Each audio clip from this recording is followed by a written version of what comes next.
본문이 데살로니가 전서는 여러분도 잘 아시다시피 하나님의 종 사도 바울이 제2차 선교 여행을 할 때에 그곳에서 복음을 3주간 전해서 그곳에서 많은 기부인들과 또 유대인들 가운데서 헬라인들 가운데 믿는 사람들로 세워진 그런 교회입니다. 데살로니가는 현대 이름은 데살로니키라고 해서 특별히 마게도니아의 여러 항구 도시 중에서 가장 어뜸이 되는 최대의 항구 도시였습니다. 이 데살로니가는 특별히 로마 총독에 주재하는 곳이기도 했고 또 로마의 속주로서 마게도니아 주의 주도였습니다. 이곳에서 사도 바울이 복음을 전해서 예수를 믿게 되는데 그가 3주 동안 복음을 전하는 동안에 어려움이 닥쳤습니다. 빌립보에서 복음을 전하다가 무고를 당하고 어려움을 당했던 바울이 이 데살로니가로 온 것을 알고 그곳에 있는 유대인들이 많은 무리를 초인해서 많은 무리를 이끌고 데살로니가로 쳐들어왔습니다. 그리고 다시금 소동을 일으키고 어려움에 봉착하게 되자 사도 바울은 데살로니가를 떠나게 됩니다. 그래서 이웃의 도시인 베레아로 갔다가 거기서 잠시 복음을 전하고 그리고 아테네로 가서 그곳에서 복음을 전하고 고린도로 가게 됩니다. 아테네에 머무는 동안에 사도 바울은 이 데살로니가 교회가 굉장히 걱정이 되었습니다. 이제 이 신생교회, 아직도 역사가 아주 짧고 불과 몇 주간 복음 전해서 세워진 교회, 이 교회 성도들이 믿음을 지키고 살아갈까? 그리고 저들의 신앙의 상태는 어떠한가? 교회는 어떻게 됐을까? 염려가 되어서 아테네에 있는 동안에 믿음의 아들 디모데를 그곳에 파송하게 됩니다. 그리고 고린도에 가서 기다리게 되는데 이 디모데가 데살로니가에 가서 보고 돌아와서 바울에게 보고한 내용은 정말 기뻐할 만한 내용이었습니다. 그들이 신앙생활을 하되 아주 하나님 앞에 하나님을 경외하고 예수 그리스도의 그런 그리스도인으로서 충성하고 믿음을 지키고 그리고 환난과 핍박, 박해를 이겨나가는 그런 생활을 살 뿐만 아니라 기쁨으로 살아간다는 거예요. 그리고 데살로니가전서 1장에 보면 기록된 대로 믿음의 역사를 일으키고 사랑의 수고를 하고 소망스럽게 인내를 하면서 저희들이 신앙생활을 살아가고 성령의 기쁨으로 신앙생활을 살아가고 바울과 그리고 많은 주의 종들의 그 모든 것들을 기억하면서 본받기를 바라고 주님을 본받는 생활을 살아간다는 겁니다. 한 걸음 더 나아가서 저희들이 복음을 막 전하고 그 아름다운 소문이 마게도니아와 아가야에 있는 모든 교회 성도들에게 널리 전파가 되는 이와 같은 아름다운 모습을 들으면서 사도 바울은 한없이 기뻐하게 됩니다. 그러면서 바울은 데살로니가 전서 편지를 써서 보내게 됩니다. 이 데살로니가 전서는 바로 현존하고 있는 또 기록된 하나님의 말씀 가운데서 가장 오래된 서신입니다. AD 50년, 51년경 그 오간에 기록이 되었다고 짐작을 합니다. 그래서 고린도에서 데살로니가 교회에 보내는 편지를 써서 이제 데살로니가에 보내는데 그 내용이 뭔가 하면 첫째는 하나님께서 데살로니가 교회를 세우셨다. 하나님이 은혜를 주셨다. 그래서 하나님 앞에 감사하는 내용이 들어있어요. 두 번째로는 데살로니가 교인들의 그 아름다운 신앙생활, 믿음, 소망, 사랑의 신앙생활을 인해서 감사하고 칭찬하고 격려하는 말씀이 나옵니다. 그리고 데살로니가 교인들에게 이제 계속해서 신앙생활을 아름답게 잘 할 것을 권면을 하면서 그 다음에 나오는 말씀이 뭔가 하면 디모데를 통해서 들었던 데살로니가 교회 성도들의 그 여러 가지 의문, 또 여러 가지 질문 사항에 대해서 해답을 주고 있는 말씀을 기록을 하고 있습니다. 그것이 바로 예수님의 재림과 관계되는 겁니다. 예수님이 재림하시기 전에 죽은 영혼들은 어떻게 되느냐, 그리고 그 다음에는 어떻게 될 거냐라고 하는 문제에 해답을 주고, 그 다음에는 예수님 재림할 때 그 이전에 성도들의 삶이 어떠해야 될 것을 가르치고 있습니다.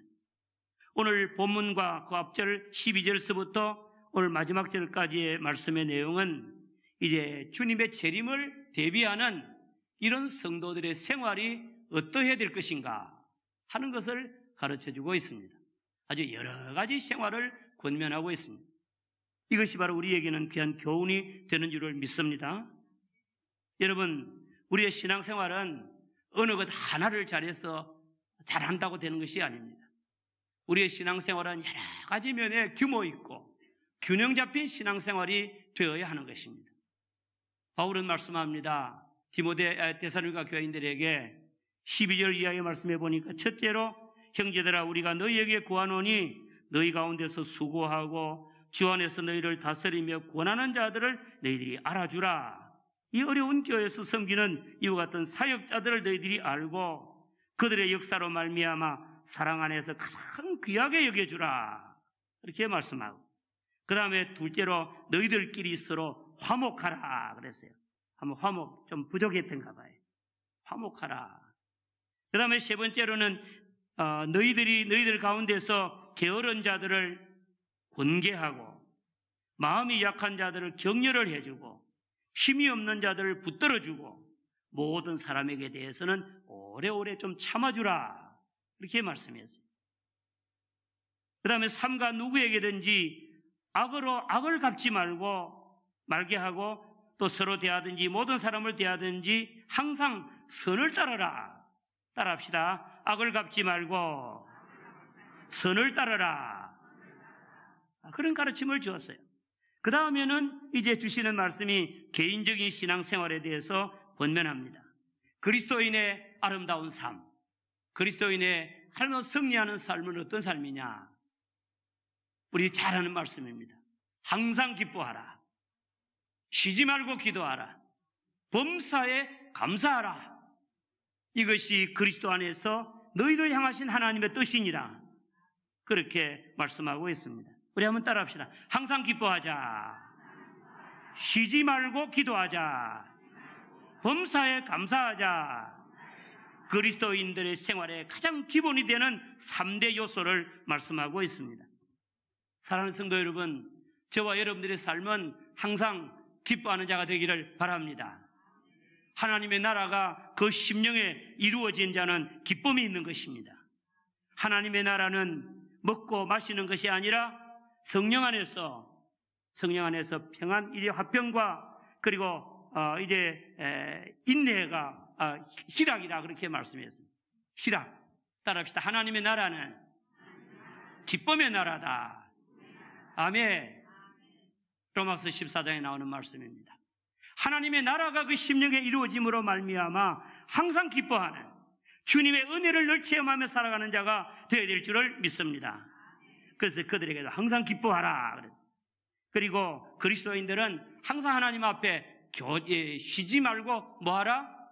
기도하라. 기도하라는 말은 우리는 오해를 하면 안 돼요. 기도하라는 말은 무엇인지 끊임없이 구하라 그런 뜻이 아닙니다. 기도하라는 말은 하나님과 교제하는 것을 의미하는 것인 줄을 믿으시기 바랍니다. 하나님과 교통하고 하나님과 교제하고 하나님과 대화하고 하나님과 아름다운 관계를 맺는 것을 기도하는 거라 그랬어요. 그래서 우리는 우리의 필요를 구하기도 하지만은 하나님과 늘 교통하고 늘 하나님과 이제 함께 대화하며 살아갈 수 있는 이런 생활을 살아야 될 줄을 믿습니다. 그리고 마지막으로 보니까 이제 범사에 감사하라 그랬어요. 범사.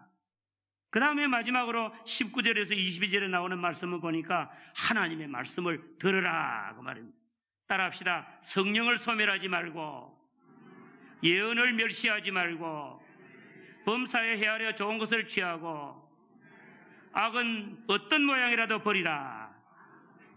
여러분, 성령께서 하나님을 믿는 이와 같은 자들 속에 역사하시는데 그 성령님의 음성을 소멸하고 거역하고 거절해서는 안 된다는 겁니다. 그 다음에는 예언을 멸시하지 말고 성경에 기록된 하나님의 말씀, 그 깨달아서 가르치는 말씀을 예언이라 그래요. 옛날에 구약에는 하나님께서 장래에 될 일을, 그때는 성경이 이제 기록이 안 될 때, 그래 선지자의 말들로 있었지만은 지금 선지자들이 바로 지금 말씀을 해야 되니까 앞으로 될 일을 하나님께서 받아서 하나님께로부터 선지자들이 말씀하였는데, 신약의 예언은 고린도전서 14장의 말씀해 보니까 따라합시다. 깨달은 말 5마디, 깨달은 말을 가지고 가르치는 것이 예언이란 말. 아멘. 알지 못하는 말 1만 마디 방언하는 것보다 더 유익하다. 교회에 유익하다 그랬어요. 그래서 예언을 멸시하지 말아라. 여러분들이 하나님의 말씀을 멸시하지 않는 자가 되기를 바랍니다. 하나님의 말씀에 아멘 하시기 바랍니다. 순종하고 하나님의 뜻을 깨달아서 살아가는 것이 신앙의 승리하는 비결이 되는 것입니다. 범살에 좋은 것을 취하고 악은 버리라고 말씀을 하는 이런 여러 가지 권면 중에서 특별히 사도 바울은 이제 데살로니가 교인들에게 또 우리들에게도 중요한 가르침을 주고 있습니다. 범사에 감사하라는 겁니다. 범사에 감사하라는 겁니다. 아멘 안 할 겁니까? 아멘. 범사에 감사하시기 바랍니다. 범사가 무엇입니까? 어떤 일이든지, 어떤 환경이든지, 어떤 시간이든지, 어떤 형편이든지 모든 환경 속에서 감사하라는 말씀입니다. 우리는 하나님 앞에 은혜를 받을 때에 우리는 범사에 감사하지 못할 때가 많아요. 우리는 치우칠 때가 너무도 많이 있는 것입니다. 우리는 범사에 감사하지 못하는 거예요. 우리는 내가 생각할 때 유익하다 싶으면 감사하고, 내가 생각할 때 복받았다 싶으면 감사하고, 내가 생각할 때 형통하다 싶으면 하나님 앞에 감사하는 거예요. 하나님께서 저와 여러분들을 사랑하시는 방법이 다양하고 모든 것이고 포괄적인 은혜이기 때문에 저와 여러분들은 모든 것이 은혜인 줄 알고 하나님 앞에 감사하는 자가 되시기를 바랍니다. 왜 하나님 앞에 감사해야 됩니까? 받았으니까 감사해야 될 줄을 믿습니다.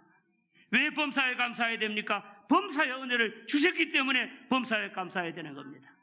아멘. 모든 것이 합력하여 선을 이루게 하신다고 사도 바울은 말씀하셨는데, 하나님의 역사가 모든 것이 합력하여 선을 이루시느니라. 이런 은혜를 받은 우리들이 하나님 앞에 감사하는 우리가 되기를 바랍니다. 저와 여러분이 지금 이 자리에 있는 내가 된 것은 하나님의 은혜로 된 것인 줄을 믿으시기 바랍니다. 하나님께서 저와 여러분에게 때를 따라도 없는 은혜를 주셨고, 저와 여러분들을 여기까지 만들어 오셨고 은혜를 베풀어 주셨습니다. 우리가 왜 범사에 감사해야 됩니까? 몇 가지 다시금 기억합시다. 따라합시다. 범사에 감사하라. 하나님의 뜻이다. 아멘. 그리스도 예수 안에서 너희를 향하신 하나님의 뜻이니라. 하나님은 여러분들이 범사에 감사하기를 바라는 것입니다. 그리고 하나님께서 우리에게 범사의 은혜를 주셨기 때문에 감사해야 되는 겁니다. 합력의 선을 이루게 하기 때문에 감사합니다. 여기 범사에 감사하는 사람들, 이런데 누구 기억합니까? 특별히 성경에 보니까 우리 예수님도 감사하셨어요. 여러 가지 많은 사람들을 위하여 이제는 기적을 베푸실 때, 제자들을 부르실 때도 항상 하나님 앞에 감사함으로 기도했고, 항상 감사함으로 모든 일들을 이루어 가셨고, 특별히 신약 성경 가운데서 감사를 많이 한 주님의 종이 있는데 그런 신앙을 가진 이와 같은 주님의 종이 사도 바울입니다. 사도 바울은 오늘 그의 가르침 속에서 다른 사도들보다도 탁월하게 그는 늘 감사를 가르쳤어요. 항상 기뻐하라, 감사해라, 그런 말씀을 늘 가르쳤습니다. 특별히 바울은 오늘 본문에 말씀해 보니까 범사에 감사하라고 말씀합니다. 그 자신이 범사에 감사했어요. 사도 바울은 복음을 전하다가 매를 맞아 감옥에 들어갈 때도 감사하고 기도했고 찬송했고, 사도 바울은 저 강의 위험, 바다의 위험, 강도의 위험, 그리고 많은 괴로움과 핍박과 박해 속에서도 항상 하나님 앞에 감사했습니다. 로마 감옥에 갇혔어도 감사했습니다. 아멘. 그래서 오늘 본문 말씀에도 보니까 데살로니가 교인들에게 그 박해 속에서 복음을 계속 전해가면서 고린도에서 성도들에게 범사에 감사하라, 그렇게 말씀합니다. 사도 바울은 정말 모든 일에 감사했더라. 그가 병들어서 말할 수 없이 고통을 당하고 그야말로 가시로 말미암아 괴로움 당할 때에 자기를 찌르는 가시, 사탄의 사자, 고린도후서 12장의 말씀에 보니까 너무너무 괴로워서 하나님 앞에 기도했다고 그랬어요. 하나님, 저 너무 찌르고 너무 괴롭습니다. 나에게 이 가시를 제거해 달라고. 그럴 때에 우리 하나님께서 그에게 깨달음을 주셨습니다. 내 은혜가 내게 족하다. 그럴 때에 사도 바울은 그 질병을 감사했다고 말했습니다. 사랑하는 성도님들이요, 똑같은 환경이지만은 어떤 사람은 감사하고 어떤 사람은 불평합니다. 또 똑같은 사람이지만은 어떤 때는 원망하고 어떤 때는 감사하고 찬송합니다. 왜요? 깨달음이 있기 전과 깨달음이 있은 후가 다르다는 겁니다. 깨닫고 나서는 하나님 앞에 감사하게 되는 겁니다. 깨닫기 전에는 모든 것이 원망투성이고 불평투성이지만은 하나님의 은혜를 깨닫는 다음에는 하나님 앞에 마음을 바꾸게 되면 무슨 일이든지 어떤 사람이든지 감사하게 될 줄을 믿으시기 바랍니다. 바라기는 우리 미폭의 성도님들이 항상 하나님 앞에 감사하는 마음이 되시기를 주의 이름으로 축원합니다. 여러분들의 모든 삶을 감사로 해석할 수 있기를 바랍니다. 하나님의 역사하심을 볼 수 있게 되기를 바랍니다. 감사하는 습관을 가지시기 바랍니다. 여러분들의 삶은 입만 열면 생각할 때마다 하나님 앞에 따라합시다. 하나님, 감사합니다. 건강하게 하시고 감사합니다. 병들게 하시니 감사합니다. 깨닫게 하셨습니다. 아멘. 우리 그리스도인들은 정말 사도 바울과 같이 깨닫는 마음으로 감사해야 돼요. 바울은 말씀합니다. 빌립보서 4장에서 말씀하기를 내가 부유한 데나 가난한 데나 모든 형편 속에서도 자족하기를 배웠고 그리고 하나님 앞에 감사한다고 말을 합니다. 바울은 디모데에게 말씀합니다. 디모데전서 6장에서 말씀하기를 디모데야, 너 있는 것을 족하게 여기고 지족한 줄로 알아라. 그러면 경건 생활에 이익이 되느니라. 우리는 어떻게, 무엇 때문에 하나님 앞에 감사할까요? 첫째, 몇 가지만 좀 정리해 보십시다. 따라합시다. 나의 존재 때문에 감사하자. 모든 것이 하나님께로부터 나왔고 하나님으로 말미암고 하나님께로 돌아가는 인생임을 믿으시기 바랍니다. 만물이 그러하고 우리 인생들이 그러합니다.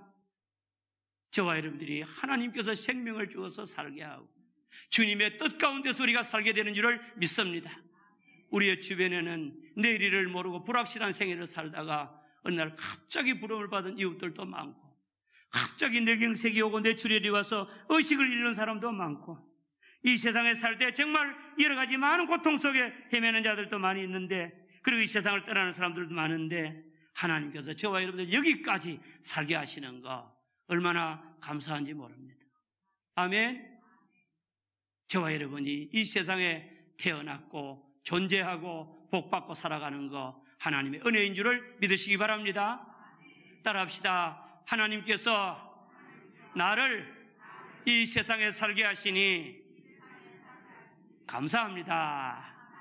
감사하시고 영광 돌리시기를 바랍니다. 그리고 두 번째로 하나님이 주신 일반적인 은혜 때문에 감사하시기 바랍니다. 믿는 자나 믿지 않는 자나 모든 사람들이 받아 누리는 은혜입니다.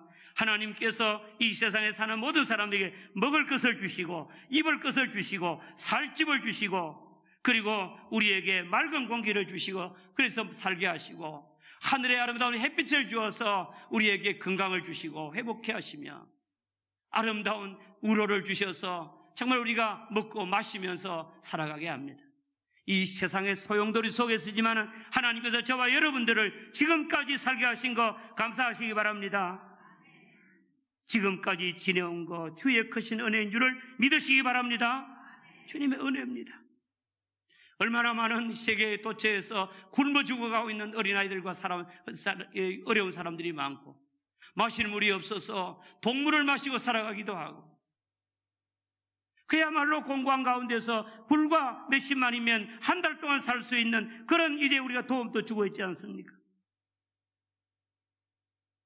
이런 가운데서 하나님께서 저와 여러분들에게 일반적인 은혜, 모든 은혜를 주신 것을 감사합시다. 오늘 사도 바울은 본문에서 영적인 은혜를 감사하라고 말씀합니다. 범사에 감사하라. 이는 그리스도 안에서. 너희를 향하신 하나님의 뜻이니라. 누구 안에서? 그리스도 안에서. 따라합시다. 신자는 그리스도 안에서 하나님의 은혜를 받고 하나님의 축복을 누리고 감사하며 사는 자다. 믿습니까? 저와 여러분들이 허물과 죄로 죽었던 자들 아닙니까? 죄의 삭선 사망 아닙니까? 우리가 정말 위기 가운데서 지옥 가야 될 자들 아닙니까? 우리가 영원한 멸망에 이르러야 될 이와 같은 자들인데 하나님께서 저와 여러분들을 사랑하셔서 구원하시기로 하나님이 택정하시는 그 하나님의 명단 속에 들어가게 하시고 그리고 독생자 예수님을 우리를 위해서 이 세상에 보내주셨고 예수님이 우리 죄를 다 담당해 주셨고 누구든지 믿기만 하면 구원을 받는다고 하시는 하나님의 은혜의 약속을 주시고 성령께서 우리로 하여금 믿게 해주시고 거듭나게 하시고 하나님의 자녀가 되게 하신 거 얼마나 감사한지 모릅니다. 아멘. 그러므로 저와 여러분들이 이 구원의 은혜를 받은 것 감사하면서 하나님 앞에 영광을 돌려야 될 줄을 믿습니다. 예수 그리스도 안에서 믿음으로 구원을 받고 예수 그리스도만에서 하나님의 자녀가 되고 천국을 기업으로 받고 은혜를 누리게 된 것 감사하는 우리 모두가 다 되시기를 주의 이름으로 축원합니다. 범사에 감사, 존재에 감사, 일반적인 모든 삶의 축복 감사. 여러분들이 이 세상에서 잘나서 우리가 승리하고 성공하는 것 아닙니다. 하나님의 은혜인 줄을 믿습니다. 그리고 우리에게 믿음의 축복, 주님 안에서 구원의 은혜를 주신 것 감사하고 성령의 도우심으로 날마다 신앙생활을 하게 하시는 것 감사하고 그리고 또 따라합시다. 모든 것이 합력하여 선을 이루고 신자답게 살기 위해서 은혜를 주신다. 아멘. 이것을 믿으시기를 바랍니다. 하나님의 놀라운 은혜에 감사하면서 우리는 하나님 앞에 범사에 감사합니다. 그리고 또 특별히 우리는 감사해야 될 것이 따라합시다. 하나님께서 책망하시고 징계하시고 교훈하시고 채찍질하시니 감사합니다. 아멘. 여러분 잘못되게 살아갈 때 자식이요 부모님이 초다를 삼가고 그리고 책망하지 않고 징계하지 않으면 그 자식 망하게 됩니다. 그러나 부모님이 사랑으로 그 자식을 채찍질하고 사랑으로 권면하고 가르치면 그 자식이 회복이 될 줄을 믿습니다. 우리 모두에게 있는 징계도 심지어 어려움도 저와 여러분들에게 큰 축복이 될 줄을 믿습니다. 이것도 감사하고 그래서 우리 그리스도인들은 병들어도 하나님 앞에 감사해야 돼요. 하나님의 뜻이 무엇일까? 따라합시다. 여기에는 이유가 있다. 아멘. 또 따라합시다. 은혜가 있다. 모든 사건 속에는 하나님의 은혜가 함께 하실 줄을 믿으시기 바랍니다. 그래서 하나님 앞에 감사하고 하나님의 뜻이 무엇일까? 찾고 하나님의 은혜를 받는 전화위복의 기회로 삼아야 될 줄을 믿습니다. 말씀을 정리하겠습니다. 여러분, 우리는 감사하는 자가 되어야 되는데 감사는 아무나 안 됩니다. 감사는 고민이 있는 사람이 돼요. 고민을 통하여서 깨달음이 와야 돼요. 깨닫는 자가 감사합니다. 평소에 감사하지 못하는 자가 하나님의 은혜 가운데서 마음이 바뀌어야 감사가 될 줄을 믿습니다. 심정이 뒤집어져야 되는 거예요. 그래야 감사가 되는 거예요. 감사는 매일매일 하려고 하면 생활화가 되어야 될 줄을 믿습니다. 감사는 영원히 살아있는 자가 하는 것이고 감사는 성숙한 자가 하는 것이고 감사는 그 삶을 윤택하게 하고 하나님께 영광을 돌리게 하는 줄을 믿습니다.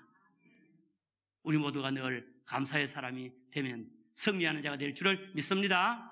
여러분 감사하시기 바랍니다. 감사하면 내 마음속에 하나님의 은혜가 약동하고 내 마음속에 정말 기쁨이 넘치고 내 마음속에 하나님의 나라가 이루어지고 감사하면 하나님께 영광이 되고 하나님께 받은 은혜에 보답하는 것이고 하나님의 축복이 주어질 것이고 감사하게 되면 우리의 삶이 윤택한 삶이 될 줄을 믿습니다. 원망하고 불평하는 사람은 불행한 겁니다. 그 사람은 어둠 속에 사는 거예요. 그 사람은 정말 감옥 속에 사는 거예요. 그 사람은 스스로를 망하게 하는 겁니다. 원망하고 불평하는 거 다 그만두고 늘 하나님 앞에 자나깨나 감사, 직장에서도 감사, 어려워도 감사, 사업이 잘 될 때도 감사, 그리고 사업이 안 될 때도 감사, 요즘 이 어려울 때도 특별히 저와 여러분들이 감사하고 승리하는 자가 되시기를 주의 이름으로 축원합니다. 그래서 우리 모두는 늘 우리 미폭의 성도들은 만나는 사람마다 감사를 표하고 해야 되는데 여러분들 감사는 어떻게 하는 것이냐? 따라합시다. 마음으로. 마음에서 감사하는 마음이 생겨야 돼요. 하나님 감사합니다. 마음에서부터 깨달음이 오고 마음에서부터 나와야 돼요. 그 다음에 우리 입술에 고백이 있어야 됩니다. 아멘. 감사합니다. 크게 합시다. 하나님 범사에 감사합니다. 좀 크게 봅시다. 대독 옛날에는 따라합시다. 범사에 감사합니다. 아멘. 범사에 감사합니다. 모든 것이 감사합니다. 고백하시고 그리고 하나님 앞에 감사하는 생활을 사시고 그렇게 하시기 바랍니다. 마음에 깨달음이 없는 감사는 감사가 아닙니다. 입으로 고백되지 않는 감사는 감사가 아닙니다. 하나님 앞에 감사로 드리지 않는 감사는 온전한 감사가 아닙니다. 감사는 실천이 되어야 되고 생활화가 되어야 될 줄을 믿습니다. 이런 아름다운 삶이 여러분들 모두에게 있기를 주의 이름으로 축원합니다. 생명의 말씀으로 나를 세우사 주의 길 예비케 하소서. 성령의 능력으로 길을 부으사 진리를 선포하게 하소서.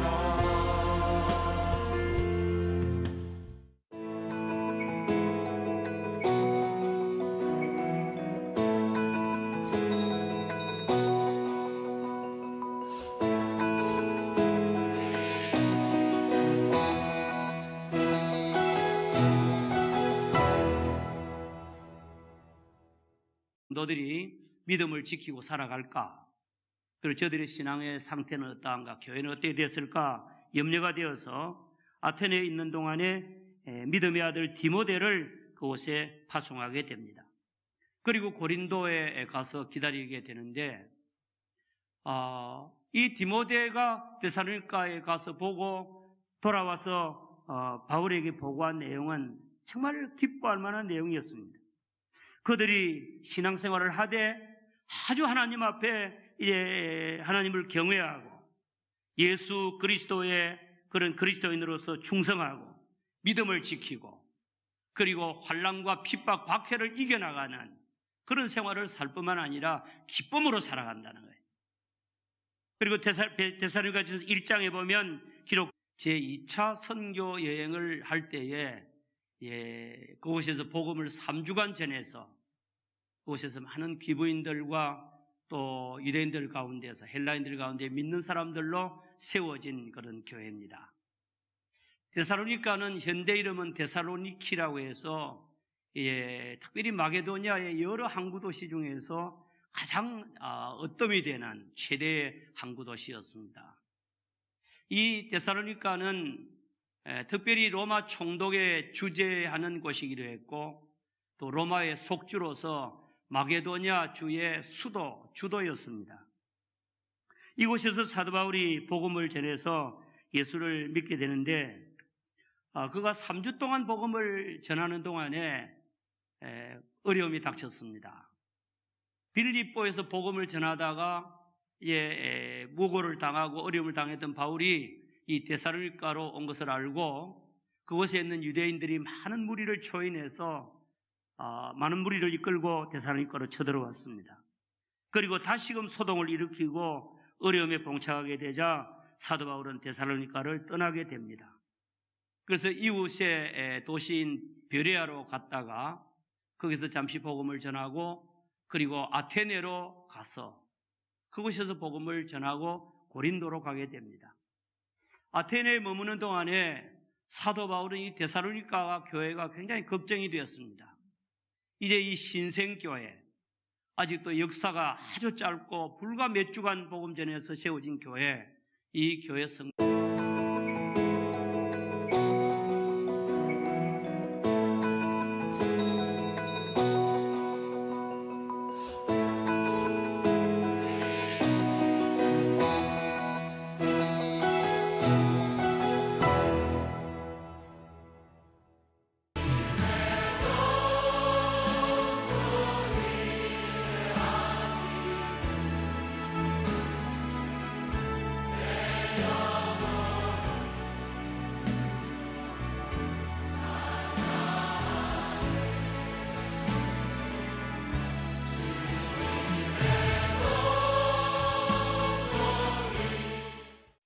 본문 이 데살로니가 전서는 여러분도 잘 아시다시피 하나님의 종 사도 바울이 된 대로 믿음의 역사를 일으키고 사랑의 수고를 하고 소망스럽게 인내를 하면서 저희들이 신앙생활을 살아가고 성령의 기쁨으로 신앙생활을 살아가고 바울과 그리고 많은 주의 종들의 그 모든 것들을 기억하면서 본받기를 바라고 주님을 본받는 생활을 살아간다는 겁니다. 한 걸음 더 나아가서 저희들이 복음을 막 전하고 그 아름다운 소문이 마게도니아와 아가야에 있는 모든 교회 성도들에게 널리 전파가 되는 이와 같은 아름다운 모습을 들으면서 사도 바울은 한없이 기뻐하게 됩니다. 그러면서 바울은 데살로니가 전서 편지를 써서 보내게 됩니다. 이 데살로니가 전서는 바로 현존하고 있는